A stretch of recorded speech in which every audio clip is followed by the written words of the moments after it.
할렐루야. 우리 양쪽 옆에 분들과 함께 인사하겠습니다. 주 안에 거하세요. 주 안에서 믿음과 신앙으로 승리하는 성도의 삶이 되길 바랍니다. 사람에게는 사명과 생업이 있습니다. 사명은 하나님께서 우리에게 주시는 고귀한 일들을 사명이라고 합니다. 생업은 우리가 이 땅에 살아가며 먹고 살기 위해 하는 우리의 일을 뜻하죠. 사람들은 흔히 이 생업의 우선을 갖고 살아갑니다. 생업이 잘 되는 것을 복이라고 생각합니다. 사명에는 큰 관심이 없고 다른 사람이 해야 할 처럼 느껴집니다.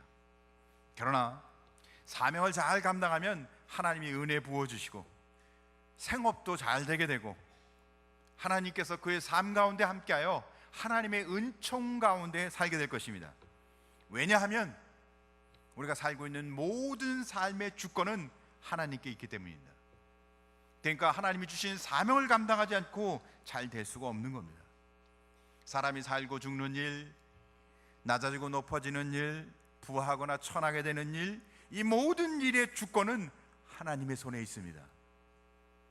하나님의 손에 모든 것이 있는데 하나님의 말씀대로 살지 않고 잘 될 수가 있겠어요?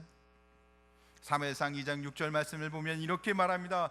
여호와는 죽이기도 하시고 살리기도 하시며 스올에 내리게도 하시고 거기에서 올리기도 하시는도다.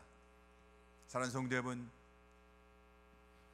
인간이 복받는 길은 하나님 말씀 사명대로 사는 것입니다. 하나님의 말씀대로 사는 것이 우리의 복인 것을 고백하시길 주님의 이름으로 축복합니다. 세상에서 얻는 복은 시절이 변하고 때가 바뀌면 흔들리고 바뀌고 한계에 이릅니다. 그래요, 잘 되는 것 같지만 영원하지 않다는 거죠. 잘 나가지만 한때라는 겁니다. 영원히 변하지 않는 복, 영원한 복, 영원토록 흔들리지 않는 복, 그것은 하나님이 주시는 복을 받아야 합니다.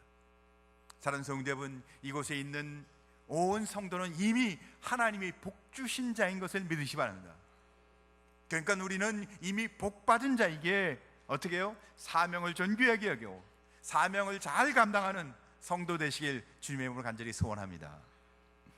오늘 우리가 성경을 자세히 살펴보면 성경은 믿음의 사람들의 모습을 기록하는데 그들이 보면 사명을 어떻게 감당하는지, 사명이 무엇인지 그들의 삶을 통해서 보여주십니다. 베드로의 생업은 어부였습니다. 그러나 그의 사명은 제자였어요. 예수님의 제자로 살아갑니다. 모세의 생업은 양치기였습니다. 목동이었습니다. 그런데 그의 사명은 이스라엘 백성을 인도하는 것이었어요. 사랑하는 성도 여러분, 사명이 무엇인지를 알고 살아가는 성도 되길 주의 이름으로 축복합니다. 사라밧 여인은 엘리사를 돕고 수넴 여인은 엘리사를 돕습니다. 그들의 사명이 있었던 것이죠. 구레네 사람 시몬이라는 사람이 있었습니다. 그는 예수님이 십자가를 지고 골고다 그 길을 올라가는 그 길을 지켜봅니다. 구경꾼으로. 예수님이 그 길을 가는데 힘들고 지쳐서 쓰러지고 또 쓰러집니다. 그러니까 노마 병정이 주변 사람을 이렇게 살펴봐요. 좀 튼튼한 사람이 있나? 그래서 탁 잡힌 사람이 이 시몬이라는 사람이었어요. 그래서 예수님의 그 십자가를, 그 무거운 십자가를 지고 그 골고다 언덕길을 올라가는 거예요. 구경 한 번 잘못했는데 그 십자가를 지고 예수님의 고난을 함께 나눴던 것입니다. 먼 시간을 지내서 보니까 그 시몬과 그 가정이 다 예수 그리스도 안에서 믿음과 신앙의 복을 누리고 하늘의 복을 누리는 가정이 되었어요. 결국 그 십자가를 지었던 것은 억지로 지었지만 사명이었던 거예요. 사랑하는 성도 여러분, 사명을 지시는, 사명을 감당하는 하나님이 주시는 귀한 사명을 깨달아 기쁨으로 지는 성도 되길 주의 이름으로 축복합니다. 사명을 잘 감당하면 복되다는 것입니다. 그러나 사명을 외면하면 어떤 일은 사명을 헌신짝처럼 팽개치고 소홀히 여깁니다. 그런 사람은 환난과 역경과 풍랑이 끊이지 않아요. 그런 사람이 있었죠, 성경에. 그의 이름은 요나였습니다. 요나는 하나님이 주신 사명을 어떻게 쳐요? 그는 외면합니다. 그래서 사명을 어떻게 해요? 피하려고 도망치다가 그가 풍랑을 만나고 환난을 만나고 스올, 지옥을 경험하고 죽음에 이르는 경험을 하게 됩니다. 가까스로 회개하고 구원받지만 하나님이 주신 사명을 떠날 때는 뭐가 임한다고요? 고난이 임하는 겁니다. 교회의 사명은 전도입니다. 전도는 교회가 감당할 성도가 감당할 사명입니다. 복음을 전하고 죽어가는 영혼을 구원하고, 이것은 교회가 감당할 사명입니다. 여러분, 성도와 교회가 감당할 사명을 나의 사명으로 고백하며 감당하는 은혜가 있길 간절히 원합니다. 그러면 어떻게 돼요? 수많은 사람들이 생명을 얻게 됩니다. 그 사명은 생명을 구원하는 겁니다. 하나님의 나라를 이루는 거예요. 그래서 우리가 가장 중요하게 생각해야 할, 우리가 정말 강조해야 할, 그래서 우리 10월 16일 새생명 촉천장치를 준비하며 우리가 영혼 구원의 사명을 감당하는 은혜가 우리 안에 있길 간절히 소원합니다. 이 사명, 전도는 누가 하는 겁니까? 누가 할 수 있겠어요? 오늘 성경을 보면서 우리가 누가 해야 하는지 우리가 함께 살펴보고자 합니다. 첫째, 하나님께서는 부족한 자를 사용하십니다. 참 아이러니하죠.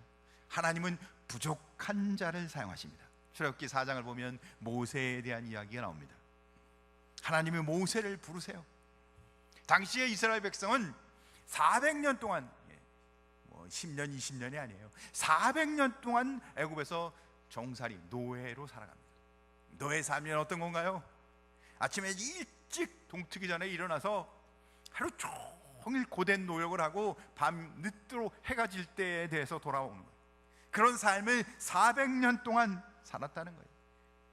그 지긋지긋한 고역을 하며 그들이 얼마나 힘들었는지, 그들이 할 수 있는지는 이제 딱 하나였어요. 하나님 앞에 기도하는 겁니다. 간절히 하나님 앞에 기도할 수밖에 없었어요. 고난이 오니까, 고통이 오니까, 역경이 오니까 그들은 하나님을 찾을 수밖에 없었어요.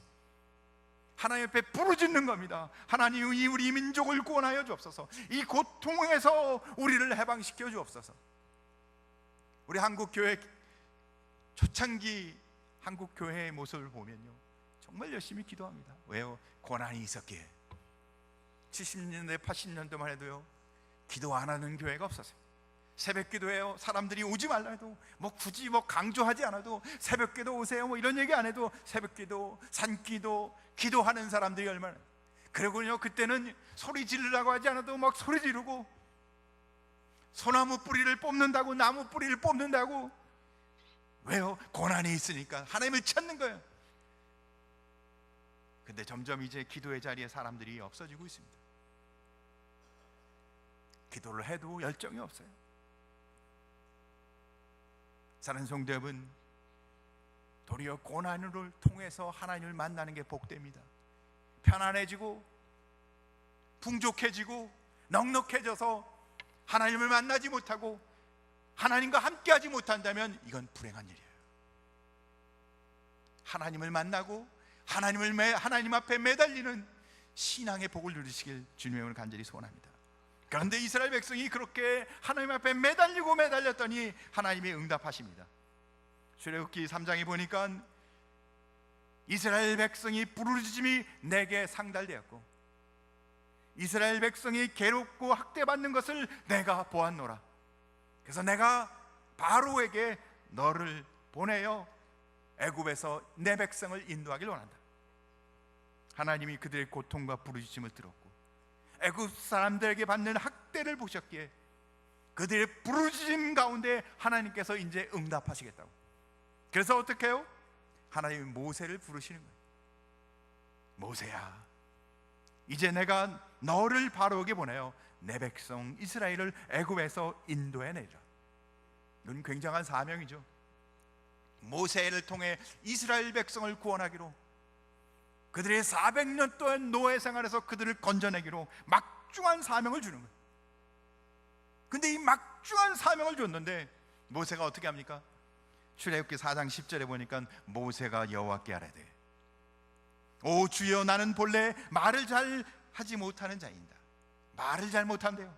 주께서 종에게 명령하신 후에도 역시 그러하니. 하나님이 내게 이렇게 놀라운 은혜로 나를 인도하시는데도 불구하고 똑같다는 거예요. 나는 입이 뻣뻣하고 혀가 둔한 자이다. 다른 사람을 불러서 쓰십시오. 난 못합니다. 사랑하는 성도 여러분,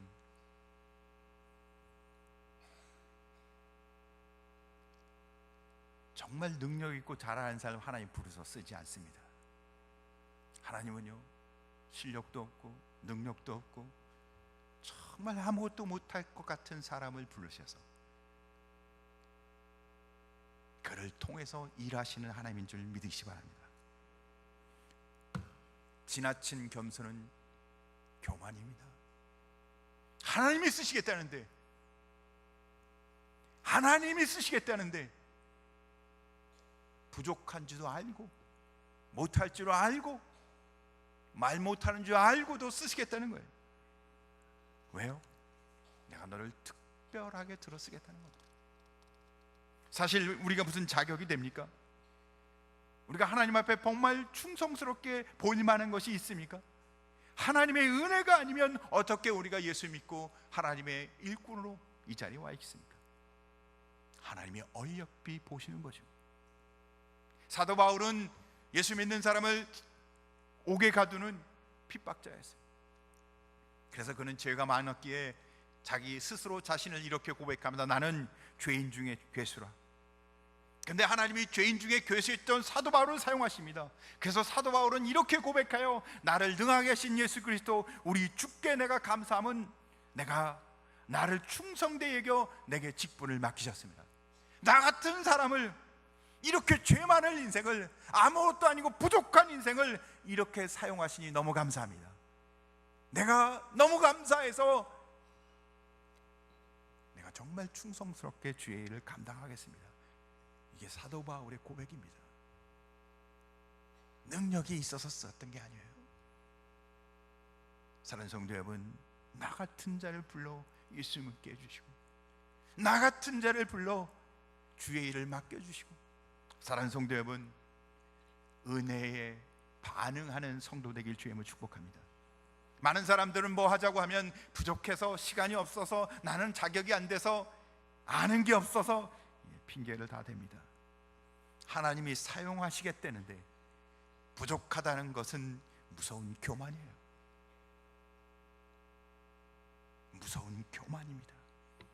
성경을 우리가 가만히 살펴보면 성경에 하나님이 사용하신 대부분의 사람은 다 부족한 사람이었어요. 모세도 조금 전에 우리가 살펴본 것처럼 주여 나는 말 못하는 사람이에요. 입술이 뻣뻣하고 혀가 둔한 자예요. 다른 사람을 보내세요. 이렇게 말하는 사람이었어요. 그뿐만인가요? 에레미야는 나는 아이라 말할 줄 몰라. 자기가 애래요, 애. 이사야도 똑같이 얘기합니다. 나는 입술이 부정한 사람이요. 자신의 부족함을 이야기합니다. 그런데 왜 하나님은 이렇게 부족하다고, 아무것도 못한다고 그런 사람들을 쓰실까요? 사실 자기가 뭘 할 수 있다고 하면, 사람이 무슨 일을 하면 어떻게 해요? 잘난 척을 합니다. 자기가 한 줄 알아요. 사울 왕은 우리에게 좋은 예가 됩니다. 사울 왕을 한번 보십시오. 자기가 전쟁에 한 번 이기고 나니까 어떻게 해요? 길가에 자기 기념비를 세웁니다. 하나님이 자기를 왕으로 세우시고 전쟁에 이기게 하신 하나님의 그 놀라운 은혜는 하나도 기억하지 못하고 자기가 한 일로 길가에 자기 기념비를 세워요. 그런데 부족하다, 난 능력 없다, 할 수 없다고 하는 일을 들어 사용하면 자기가 한 일은 아무것도 없고, 아 이건 다 하나님이 하시기에 나에게 은혜 주신 거구나, 하나님께 영광을 돌립니다. 도리어 하나님은 부족한 자를 들어 사용하십니다. 그래서 하나님 앞에 영광을 돌리도록. 은사가 부족한가요? 나이가 너무 많아서 아무것도 할 수 없나요? 배운 것이 없나요? 재물이 없습니까? 돈 없으면 신앙생활 못한다고 하시는 분도 있더라고요. 사랑하는 성도 여러분, 주님은 그런 우리를 부르시고 계십니다. 주님은 그런 우리를 들어 사용하고자 하십니다. 사랑하는 성도 여러분, 주님이 부르실 때, 주님이 사용하고자 하실 때 있는 그대로, 부족한 상태 그대로 나아가시길 바랍니다. 왜냐하면 주님은 그 상태 그대로 쓰실 수 있는 분이기 때문입니다. 한번 따라합시다. 하나님은 부족한 자를 사용하십니다. 부족하다는 것은 핑계거리가 될 수 없는 거예요. 왜? 하나님은 부족한 자를 통해 일하시기 때문입니다. 내가 부족하다고 하여 하나님 앞에 사용하지 않는 것은, 자기를 내어놓지 않는 것은 교만한 겁니다. 겸손이 아니에요. 두 번째, 하나님께서는 다듬어서 사용하십니다. 성경에 요나라는 인물이 있습니다. 요나는 하나님이 그에게 말씀을 주세요. 너는 니느웨로 가서 복음을 전하라. 그에게 사명을 준 거예요. 니느웨로 가서 하나님의 말씀 복음을 전하라. 근데 요나는 이 사명을 피해서, 참, 하나님의 말씀을 피해서 어디로 가요? 다시스로 가는 겁니다. 다른 걸 찾아가는 거예요. 다른 일을 열심히 하는 거예요. 사명을 회피해서, 하나님의 눈, 사람의 눈을 피해서 다시스로 가는 배에서도 가장 아래칸 배 밑에 가서 자는 거예요. 근데 그렇게 한들 하나님의 눈을 피할 수 있나요? 문제는요, 하나님의 눈을 피할 수 없다는 겁니다. 어디에 있든 피할 수가 없잖아요. 근데 하나님의 눈뿐만 아니에요, 사람의 눈도 피할 수가 없어요. 어떤 사람이 뭘 했는지요, 시간이 지나면 다 알아요. 자기만 몰라요. 다른 사람이 알고 있다는 거. 사람의 눈도 못 피하는데 하나님의 눈을 어떻게 피합니까? 그가 배 밑창 가서 잠을 자고 있는데 그 배에 뭐가 와요? 풍랑이 일기 시작합니다. 그래서 배가 이제 파산 직전이에요. 그래서 배에 있는 선원들과 배에 있는 모든 사람들이 살아남기 위해서 배에 있는 걸 다 버립니다. 귀중한 것까지도 다 버려요. 식량 최소한 남은 것까지도 다 버리는 거예요. 나중엔 식량조차 버립니다. 이 배에 왜 이런 풍랑의 원인이, 배가 왜 파손되게 되는 원인이 생겼어요? 그건 요나 때문이었어요. 사명을 감당하지 않으면 자신은 물론하고 주위 사람까지도 어떻게 해요? 엄청난 피해를 준다는 사실을 기억하시기 바랍니다. 우리는 사명을 감당하지 않으면 내가 편하고, 다른 사람에 내가 피해 안 준다고 생각하죠. 아니요, 사명을 감당하지 않으면 그 사람 때문에 자신도 죽고 다른 사람도 같이 죽는 겁니다. 사명을 피한 사람과 함께하면 그 친구도 이웃도 친척도 모두 피해를 보게 되는 거예요. 사명을 감당하지 않은 사람은 자기도 죽고 다른 사람도 죽이는 겁니다. 사명을 잘 감당하는 사람은 자기도 살고 다른 사람도 살립니다. 요셉을 보십시오. 요셉은 보디발의 집에 노예로 팔려가지만 얼마나 그가 하나님의 은혜 가운데 충만한 사람이었는지, 노예 때문에 보디발의 집이 복을 받았다고 성경이 기록합니다. 이번에는 억울하게 감옥을 갑니다. 그런데 그 감옥이 형통해졌다고 성경이 기록합니다. 사명을 감당하는 자는 그와 함께하는 자가 다 하나님의 은혜와 형통함이 넘치는 줄 믿으시 바랍니다. 창세기 39절에 보니까 이렇게 기록합니다. 여호와께서 요셉과 함께 하시고 그에게 인자를 더하사 간수장에게 은혜를 베풀게 하심에 간수장이 옥중 제수를 다 요셉의 손에 맡김으로 그 재반 사물을 요셉이 처리하고 간수장은 그의 손에 맡긴 것은 무엇인지 살펴보지 아니하였으니 이는 여호와께서 요셉과 함께 하심이라. 여호와께서 그를 범사에 형통하게 하셨더라. 사랑하는 성도 여러분,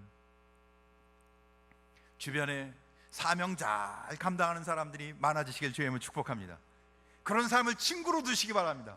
그런 사람과 사업도 동업하시기 바랍니다. 사람 잘 만나야 돼요. 사명 없이, 하나님의 은혜 없이 사는 사람은요, 지금 잘 되는 것 같아도 언제 망할지 몰라요. 보디발 장군을 보면 그는 이방인 나라의 장군이었습니다. 그는 나병을 갖고 있었어요.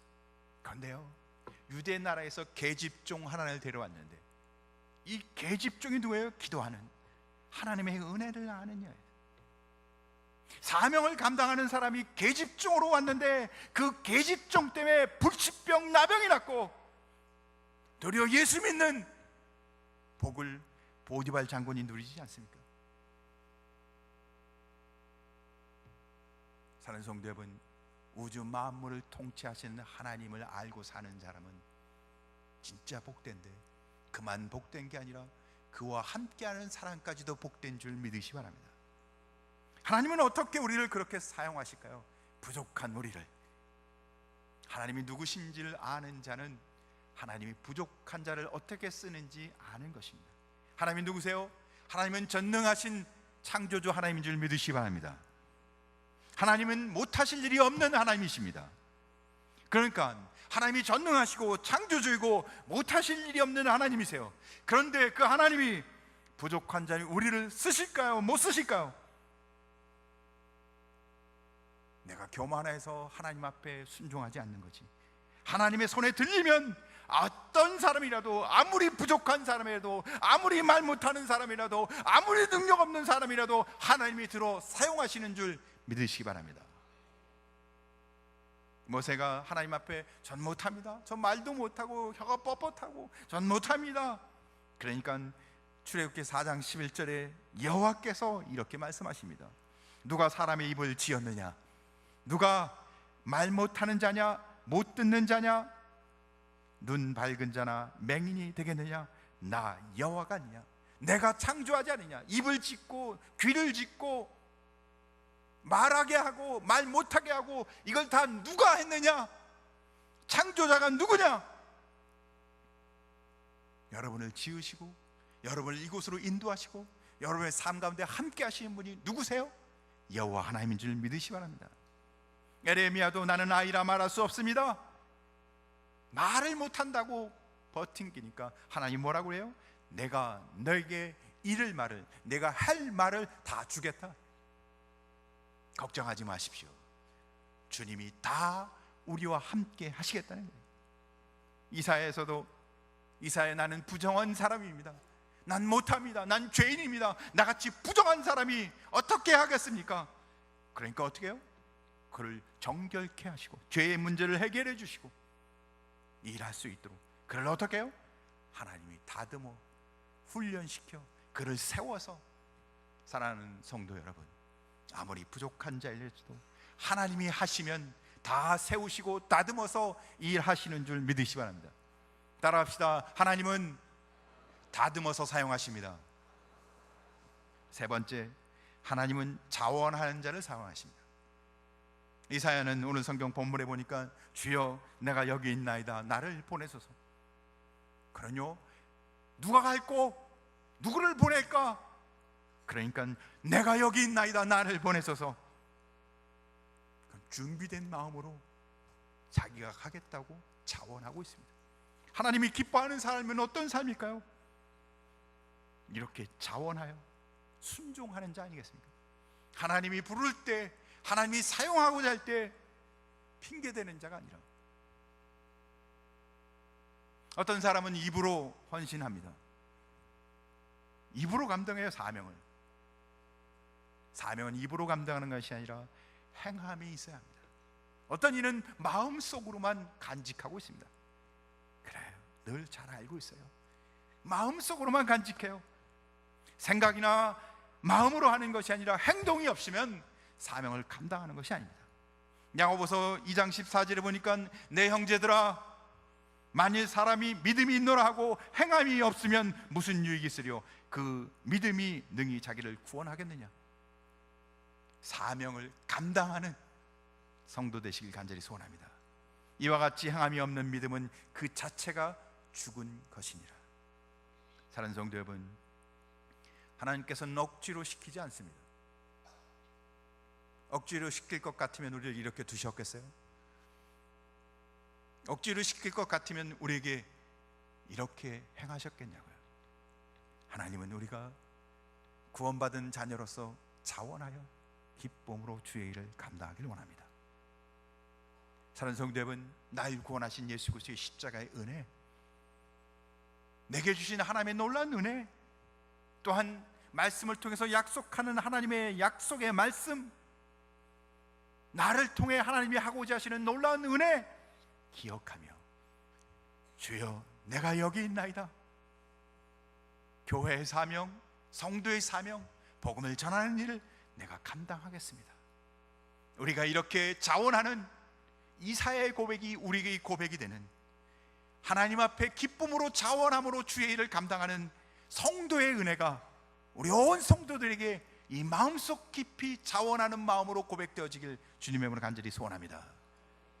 10월 16일 우리 태신자 촉청, 영혼을 구원하고 생명을 구원하는 일, 하나님이 가장 기뻐하는 일입니다. 성도의 사명이며 교회의 사명입니다. 이 일을 위해 우리가 자원하여 섬기시길 간절히 소원합니다. 기도하겠습니다.